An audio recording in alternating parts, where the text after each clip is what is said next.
el persiles, chinoiserie,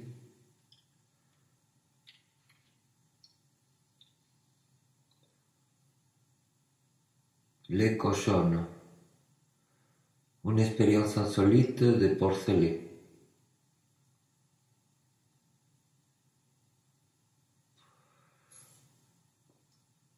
Porcelet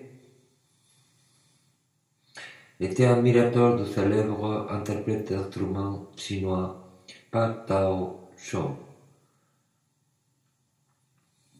C'était même des chansons exportables sur lesquelles on avait bien marqué Made in China, ce qui voulait dire dans une langue occidentale que c'était les meilleurs de notre terre.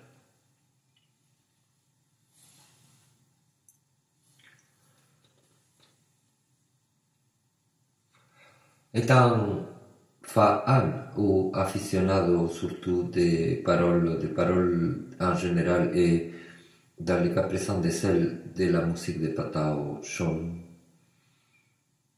et étant comme bon chinois plus doué pour l'originalité que pour la simple imitation, voire émulation, il s'est dit qu'il devait consulter une sorcière pour apprendre le mandarin.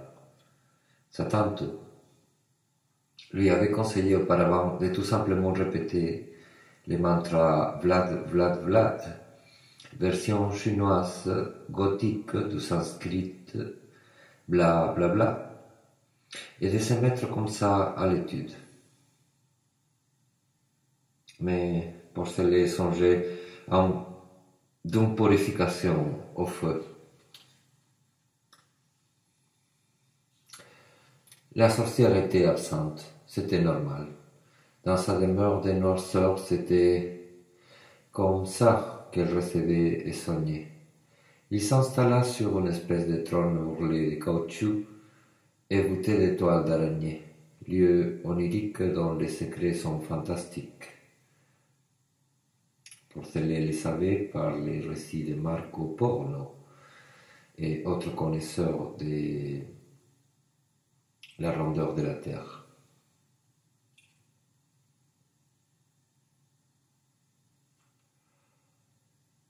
La magie fit un premier effet spécial. Il comprenait les lettres d'un message qui l'était adressé sur un papier de riz qui tomba du ciel. Mais l'effet s'estompa. Il dut faire le vide bouddhique pour ne pas paniquer. Il se souvenait que le texte qu'il avait dans un instant mis en lumière dans le papier de riz était un vieux poème d'amour, Tristram et Shandy, dont l'allemand Richard Wagner avait fait un opéra.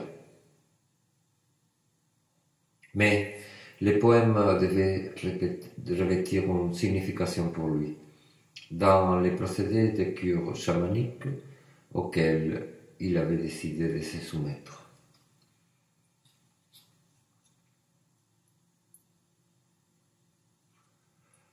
Le papier de riz brûla entre ses lèvres.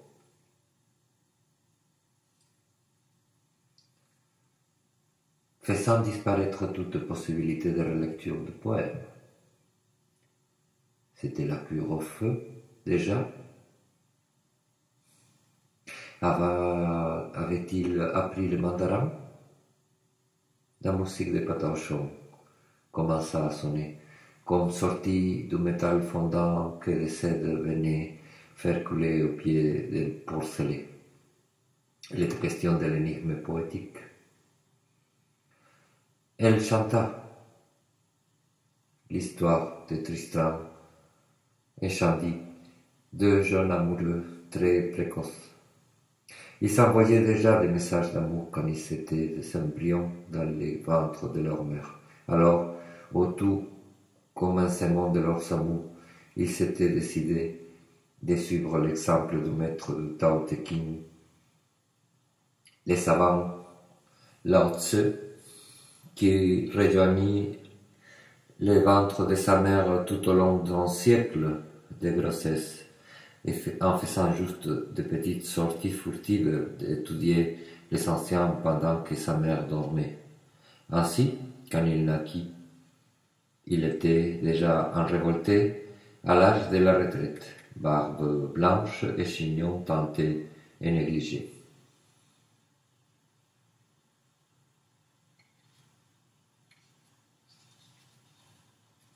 S'aimer, s'aimer, disait-il dans la demeure vide.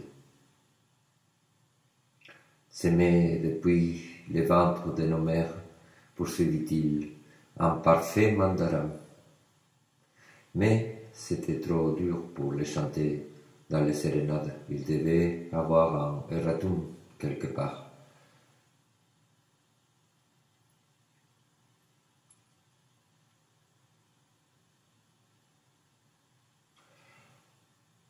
La sorcière l'inspirait, même absente.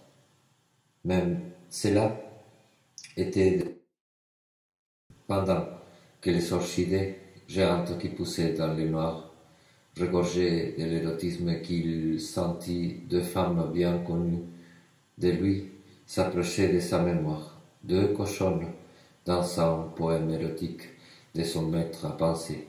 Il savait qu'il était cochon et qu'il appelait cochonne sa compagne Gruette juste pour la faire jouir et recevoir son chi.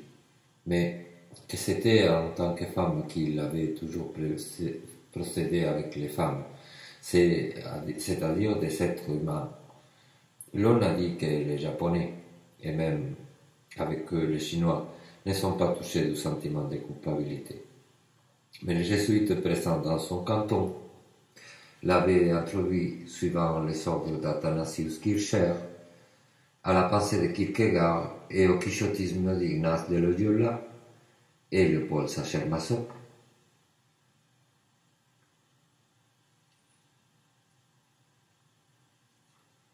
Les premiers postulaient séduire les femmes, mais ne pas assouvir ses souhaits, ni les toucher. Les deuxièmes postulaient de les endoctriner et leur montrer des images, tout en leur racontant combien ils ont pleuré à la messe le jour avant. Le troisième, en revanche, était obscur à interpréter pour Porcelet, et fascinant dans l'incunable de Crépax et l'exégèse de Jules Deleuze.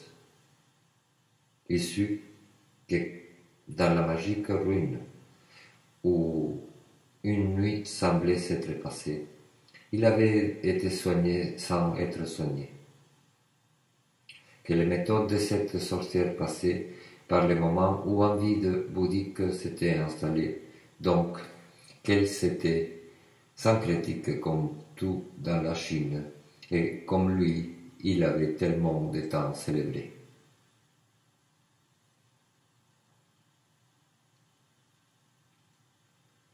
Il se rappela de son travail de cartomancien à une époque, quand Pourceau était très petit, et il fallait survivre avec la maman à Pékin, dans des lieux mal aérés et obscurs. Lui aussi parlait à travers les parois avec des consultants anonymes qui voulaient connaître l'avenir. Il désirait la sorcière, mais il la voulait comme ça, comme dans la grossesse prolongée de Lao Tse, invisible, et comme dans l'histoire des deux amants, dérobée et secrète, mais chantée par les plus raffinés des musiciens. L'idée qu'elle vienne pour de vrai les donnait chaud et les faisait bander. En spirale, il perdait son calme, sa concentration. Il se voyait chevauché par un corps en flammes, transpercé par le chi du Jing-Jiang, par leur tourbillon. La sensation d'être pris physiquement par le désir d'une déesse lui fit un peu peur. Toutes les deux, les femmes, dans sa mémoire, avaient dit des phrases comme l'une Vous êtes un homme tourmenté, ami Porceli. Et l'autre Sagruette qui avait écrit dans son volume savant. Rien n'est simple chez Porceli. Le renoncement au soi, c'était ça qui lui apparut plus sage. Dès que l'odeur de fumée lui rentra par les narines. Peu importe l'encens, du bois, tout vient du bois, du coup des haches sous les arbres. Il reviendrait chez la sorcière, puisque l'idée d'être artiste combattant au chon continuait de l'exciter, et puisqu'il savait qu'il était depuis le ventre de sa mère maintenant, il prit feignant que c'était un geste machinal, un peu de l'ourlet de caoutchouc du trône, une douzaine de rondelles, sa culpabilité me dicte de vous préciser, laissa une offrande de cerises et partit.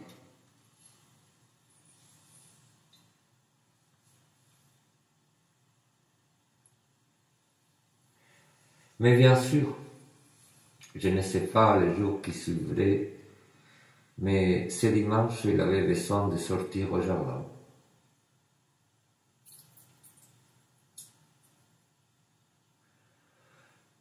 Se promener dans la rue.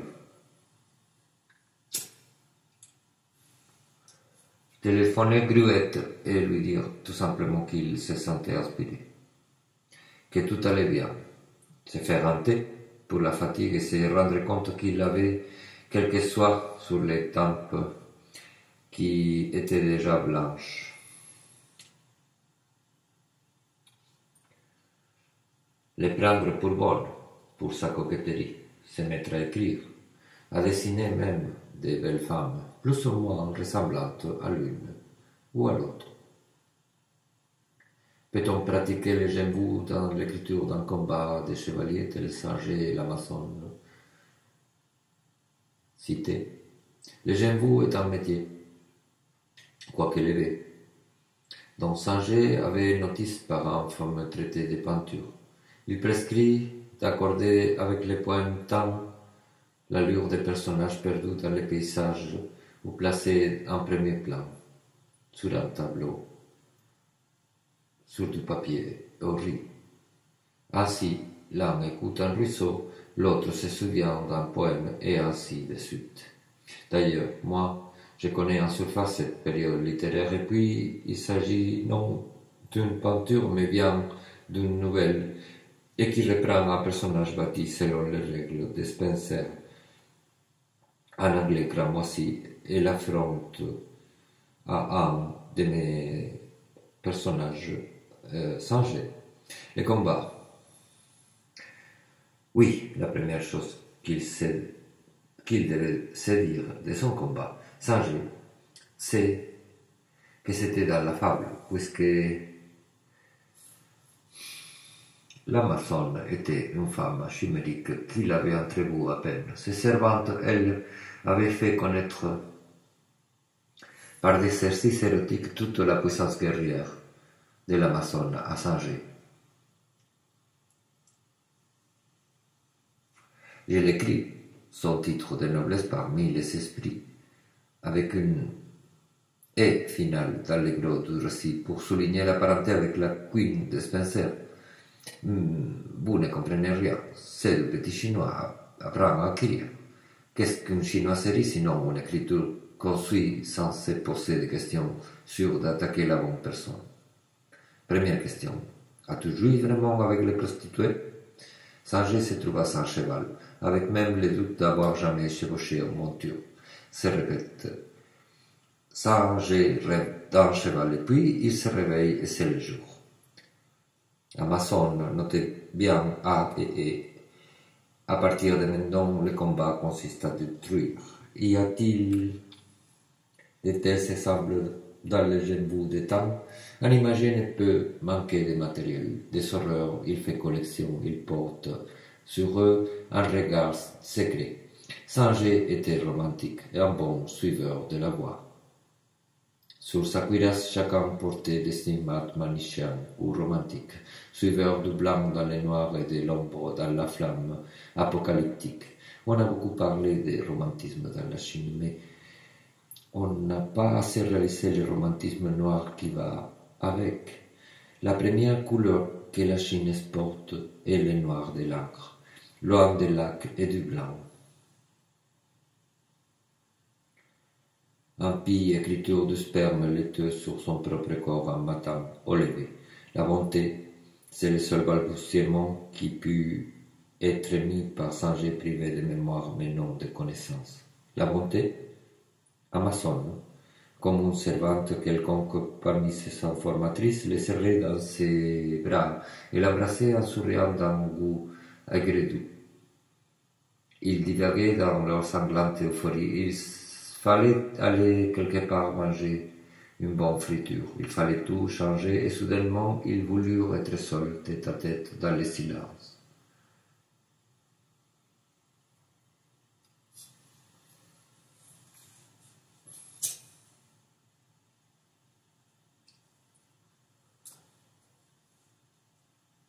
L'acte s'accomplit pour toujours dans une sensualité que la chimique blessure qui s'était infligée ne pouvait pas retenir.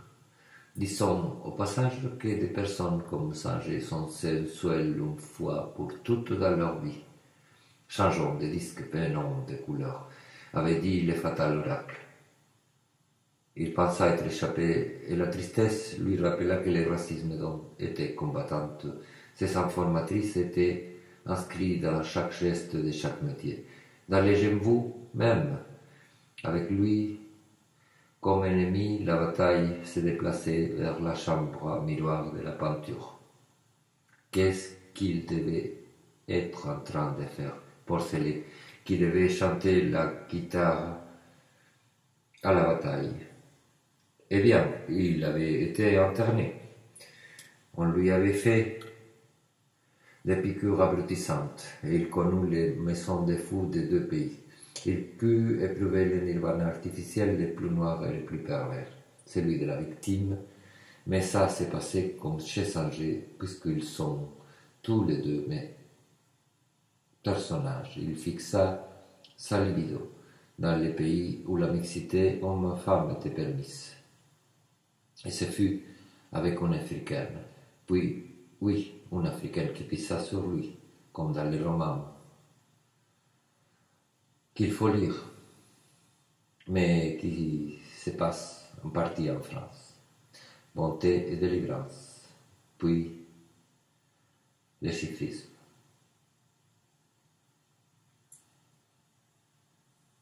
L'envie de sortir fumer. Le combat hétérosexuel est toujours perdu, puisqu'il est toujours le combat de l'autre sexe.